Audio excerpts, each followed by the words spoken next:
अच्छा एमपी साहब, ये बताएं कि आप पंजाब गवर्नमेंट का, पंजाब हुकूमत का जो बजट है उसको कैसे देखते हैं? बिस्मिल्लाहिर्रहमानिर्रहीम। सबसे पहले तो मैं अपनी वज़ीर आला पंजाब मोहतरमा मरियम नवाज शरीफ को मुबारकबाद देती हूँ कि जिस तरह का बजट हमारे पंजाब में पेश किया गया, मेरा ख्याल है कि ये एक तरीक का पहला बजट है जो इसको बड़े अच्छे तरीके से और बड़े एहसन तरीके से पेश किया, जिनमें किसानों के लिए, बल्कि किसानों के लिए हर महकमे में तो उनको रिलीफ मिली और हर महकमे के लिए बजट अरबों के हिसाब से दिया गया।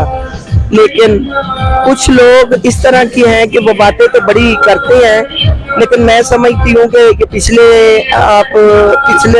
हुकूमतों को देखें, पिछले जब बजट पेश हुए हैं उनको यूँ कि इस तरह का बजट ये पहली दफ़ा पंजाब में हमारी वज़ीर आला पंजाब ने पेश किया, जिसमें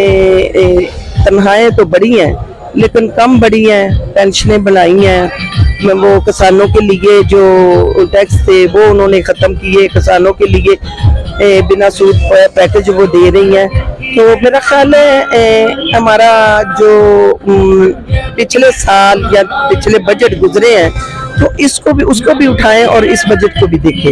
ये बजट किस तरह का हमारी वज़ीर है। तो मैं समझती हूँ कि आने वाले वक्त में इंशाल्लाह बहुत बेहतरी आएगी और इससे भी अच्छा बजट हमारा पेश करेंगे।